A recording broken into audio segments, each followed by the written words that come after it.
Bonjour à toutes et à tous et merci d'être au rendez-vous pour ce tour d'actualité sur PPACI TV. Voici les titres.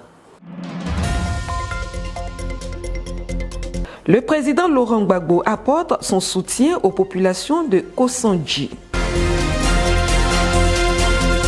49e numéro de la tribune du PPACI, emploi jeunes et entrepreneuriat était au menu. Nous débutons ce journal par la visite de compassion du PPACI à Kosandji.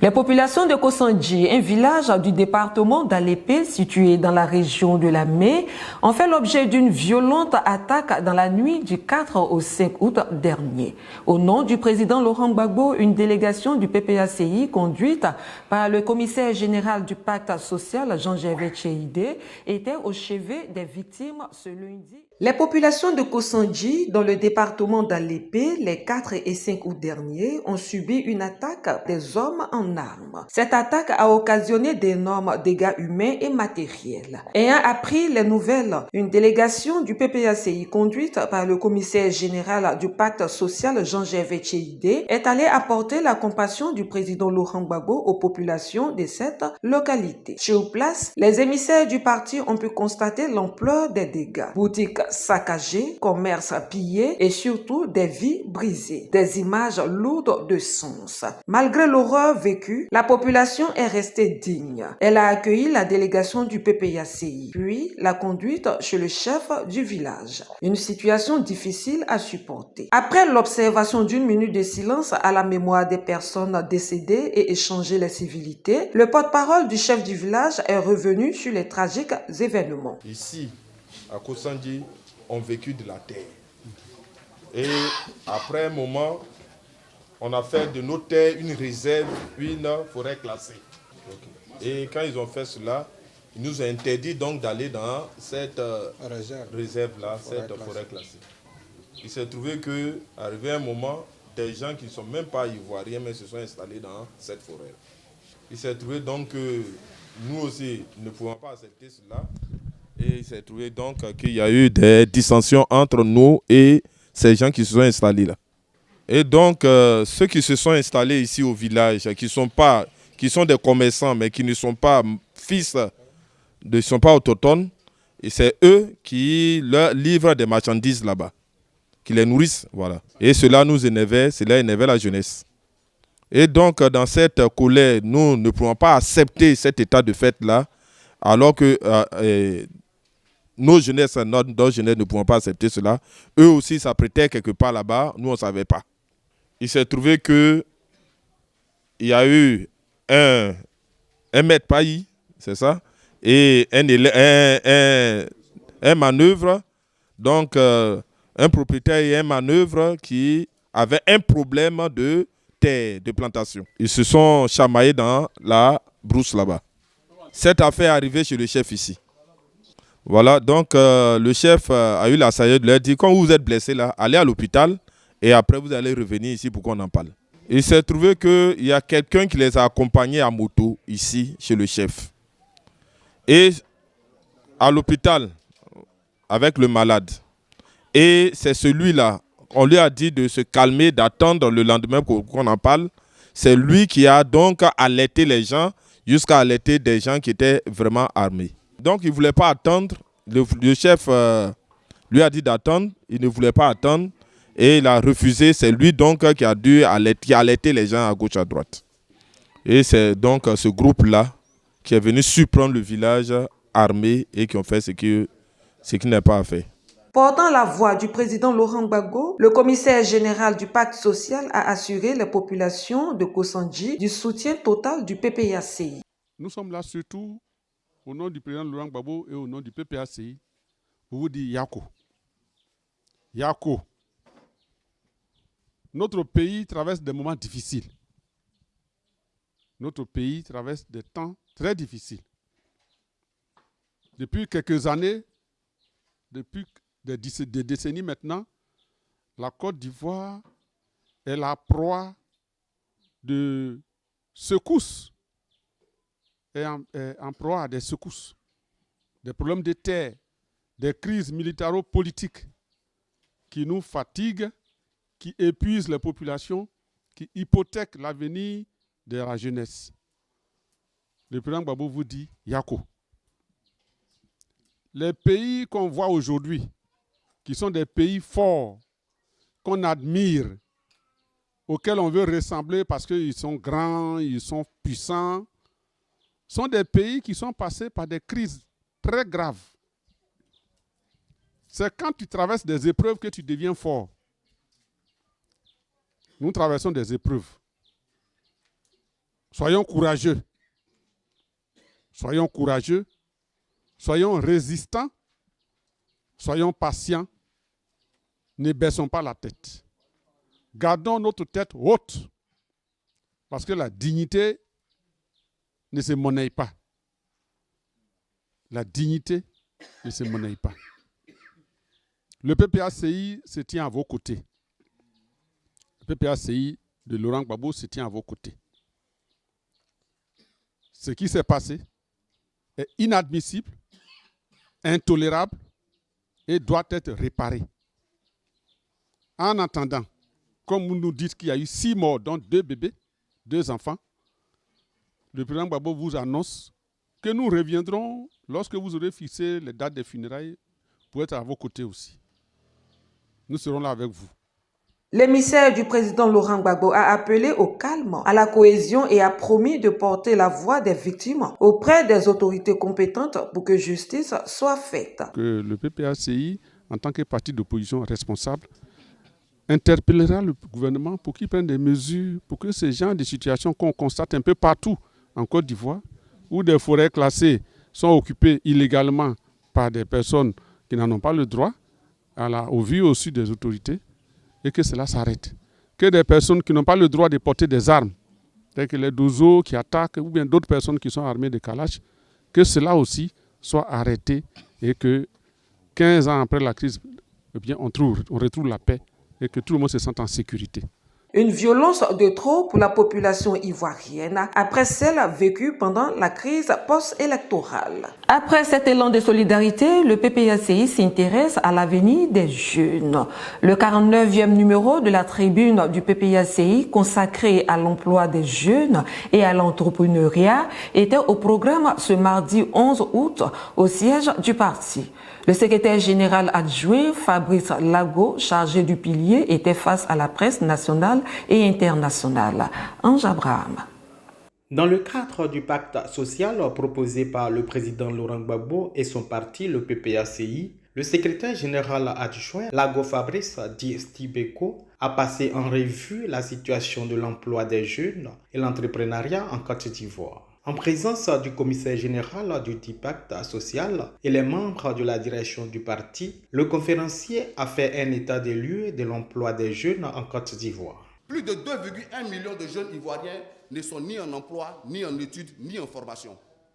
Ce chiffre est issu des données de l'Institut national des statistiques, exploitées selon les normes du Bureau international du travail, pour mesurer la situation des jeunes dits nets, not in employment, education or training, c'est-à-dire les jeunes qui ne sont ni en emploi, ni en études, ni en formation. C'est-à-dire ces 2 millions de parcours interrompus, 2 millions de compétences qui ne sont pas suffisamment utilisées, 2 millions de jeunes Ivoiriens qui sont oisifs. Après 15 années de politique publique consacrée à l'emploi, ce chiffre doit nous interpeller. Deuxième constat, le faible taux de chômage officiel ne doit pas masquer la réalité du marché du travail. Monsieur Franck Dogo, directeur général de l'emploi, donc c'est un officiel de l'État de Côte d'Ivoire, affirmait le 20 mai 2026 au siège social de la conférence épiscopale régionale qu'en Côte d'Ivoire, environ 82,3% des emplois se trouvent dans le secteur informel. Cela signifie que la majorité des travailleurs évoluent dans des conditions qui ne garantissent pas toujours un contrat, une protection sociale, une retraite, une couverture contre les accidents et un revenu stable. Selon Fabrice Lago, l'entrepreneuriat, qui est une véritable réponse à l'emploi des jeunes, doit être accompagné. Il faut renforcer l'équilibre entre les territoires. Il faut rapprocher les dispositifs d'accompagnement des jeunes. Il faut enfin reconstruire la confiance. Car derrière chaque statistique, il y a une vie. Derrière chaque jeune diplômé sans emploi, il y a une famille qui a investi dans l'éducation. derrière chaque jeune qui travaille dans l'informel, il y a une activité qui pourrait être formalisée et développée. Derrière chaque entreprise qui disparaît, il y a un projet, un investissement et souvent plusieurs emplois perdus. Derrière chaque jeune qui quitte le pays, il y a parfois la conviction que l'avenir se trouve ailleurs. Pour finir, Steve Beko exhorte nos gouvernants à placer la question de l'emploi des jeunes et l'entrepreneuriat au centre des préoccupations de l'État. Le prochain numéro de la Tribune se penchera sur la décentralisation, un pilier confié au maire ou à Jean-Luc. Après les jeunes, les femmes honorées à Alépé, le village d'Aoutoué, dans le département d'Alépé, a abrité la première édition de la journée de la femme d'Aoutoué. Cette cérémonie d'hommage à la femme était placée sous le parrainage du ministre Léon Emmanuel Monnet. Françoise Rabé nous raconte l'événement. UFA, face à la cohésion et au développement d'Aoutoué, était le thème de la journée de la femme qui s'est tenue le samedi 8 août dernier dans le village d'Aoutoué, dans la région de Lamé, principalement dans le département d'Alépé. Docteur en agronomie et ex-ministre des Mines et de l'Énergie, le ministre Léon Emmanuel Monnet y était en tant que parrain de la cérémonie. Jour de fête donc dans le village d'Aoutoué. Les femmes convergent vers le lieu de la fête. Accueil en fanfare, défilé des majorettes, présentation du bureau, baptême du bureau.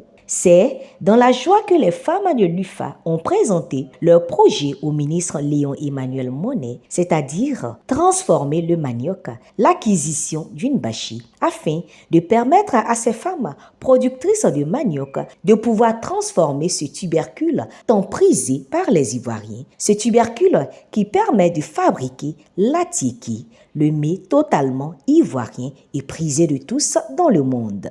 Présidente de l'UFA, Akoubé Prisk Adeline André a donc invité ces femmes à l'union et c'est dans l'union qu'elles ont décidé de faire un à travers cette association. Nous avons le choix entre la division et l'union. Pour notre part, nous avons choisi l'union parce que nous sommes convaincus qu'aucun village, aucune communauté, aucune nation ne peut avancer lorsque ses propres enfants marchent dans des directions opposées. L'UFA n'est pas seulement une organisation. UFA est une vision qui place la paix devant les conflits, le dialogue avant les incompréhensions, le travail avant les discours, l'intérêt général avant les intérêts particuliers. Notre ambition est simple, mais immense. Faire d'Aoutoué une référence en matière de cohésion sociale, de solidarité et de développement. Mères porteuses de vie, femmes nourricières, femmes engagées, elles ont décidé de s'unir. À travers son parrainage, le ministre Léon Emmanuel Monnet a donc décidé de prodiguer de sages conseils à ses filleuls, tout en faisant siennes leurs différentes doléances. En tant que membre de cette union, vous devez faire en sorte que l'UFA soit un exemple, pas seulement pour Aoutoué, mais pour tous les pays des Pins, pour toute la région de l'Amérique et même pour la Côte d'Ivoire. Il faut que, à travers votre cohésion, on puisse faire venir ici à Aoutoué des femmes des autres villages, les femmes des autres régions, des autres départements et des autres régions de la Côte d'Ivoire pour venir chercher l'exemple avec vous. Il ne faut pas que l'essentiel reste aujourd'hui dans ce baptême que nous avons fait. Il faut que vous puissiez grandir. C'est mon métier, l'agronomie, le développement agricole. C'est aussi ma mission en tant qu'élu. Vous avez rappelé J'ai été maire, aujourd'hui conseiller régional, et notre engagement, c'est d'aider au développement de l'homme, au développement intégral de l'homme et de la femme en particulier. Et donc, je fais mienne cette doléance. Village Gwa, situé à quelques kilomètres de la commune d'Alépé, le village d'Aoutoué est reconnaissant au ministre Léon Emmanuel Monnet qui, sous la gouvernance du président Laurent Gbagbo, a permis l'électrification entière d'une partie du village d'Aoutoué. C'est donc pour dire merci à cet illustre fils de la région de Lamé que les populations d'Aoutoué ont décidé de lui remettre la clé du village en signe de reconnaissance. Heureux de voir ces femmes unies, Inbeche Nyongo Bruno, chef honoraire du village d'Aoutoué, a dit merci à ces femmes qui ont décidé de préserver le patrimoine culturel Gwa. Nous avons besoin, au niveau des hommes et des femmes, au niveau de tout le monde, au niveau de ce village, nous avons besoin d'une cohésion pour pouvoir amorcer un peu le développement. Dans la division, nous ne pouvons rien faire. Et il faut que nous acceptions tous, chacun de son côté, de laisser une partie de notre orgueil, voilà, de travailler pour le village, de considérer le village d'abord, pour pouvoir laisser un héritage à nos enfants, surtout au niveau culturel. Il faut que nous sachions préserver tout ce qui est culture, tout ce qui est nos danses traditionnelles et notre façon de faire, parce que on a tendance à vouloir imiter l'Occident, mais nous ne sommes pas à l'Occident et nous le faisons mal. Aujourd'hui, nous ne sommes pas européens, nous ne sommes pas japonais, nous ne sommes pas asiatiques, nous ne sommes pas américains, je ne sais même plus ce que nous sommes devenus. Il est important que nous retournions nos sources et que nous travaillions par rapport à nos sources et que tout se passe correctement dans l'unité. Ainsi donc, les femmes d'Aoutoué ne veulent pas rester en marge du développement qui est amorcé et avec le parrain, le ministre Léon Emmanuel Monnet, elles décident de marcher et de parler d'une même voix pour l'autonomisation de la femme Gwa du village d'Aoutoué. Nous revenons au pacte social avec le pilier pouvoir d'achat. Le pilier pouvoir d'achat du pacte social est entré ce samedi dans sa phase opérationnelle. Réuni au siège du PPACI sous la supervision du commissaire général Jean-Gervais Tchéidé, le cabinet du secrétaire général adjoint Konaté Navigué et les cadres du parti ont défini une feuille de route concrète afin de traduire la vision du président Laurent Gbagbo en solution immédiate face à la cherté de la vie. Après le mot de bienvenue du professeur Jean-Francis Ekougoun, président du comité scientifique, le secrétaire général adjoint Konaté Navigué a exprimé sa gratitude envers la direction du parti et l'ensemble des participants pour leur mobilisation avant de laisser la parole au commissaire général Jean-Gervais Tchéidé. Le commissaire général du pacte social, prenant la parole, a salué l'initiative et la qualité de l'organisation avant de rappeler que le pacte social, vision du président Laurent Gbagbo, repose sur 7 piliers essentiels issus de ses 10 engagements de campagne. Le pouvoir d'achat, qui est une préoccupation au quotidien de la population ivoirienne, est confié à Navigué. Je suis prêt de dire merci. Je voudrais, sans plus tarder, ouvrir la séance pour que les travaux eux-mêmes puissent se faire. C'est sur ces mots donc que je déclare ouvert les travaux de cet atelier sur le pilier pouvoir d'achat et pacte social. Un soutien affirmé de la direction et un message d'espoir. Quant au représentant du président Laurent Gbagbo, Dr Assoadou, parlant au nom du référent politique, le ministre Sébastien Dano Djedje a réaffirmé le soutien indéfectible de la direction aux responsables du pilier. Donc, je prends la parole pour vous encourager au nom de la direction du parti et le président Laurent Gbagbo. Le parti sort des congrès et les choses sont du congrès où nous utilisons les voies et moyens pour dynamiser suffisamment le parti. Au niveau de l'implantation, au niveau de ce que vous voyez, vous pouvez faire pour la Côte d'Ivoire, l'alternative crédible, l'espoir que nous voulons donner à la Côte d'Ivoire, et c'est tout ça, tout ce programme qui est le pacte, qui est le pacte social. la Côte d'Ivoire. Ils devaient vendre, toujours vendre, encore vendre l'idée, la vision du président de l'Europe. Nous sommes venus pour s'encourager. Beaucoup de courage à vous.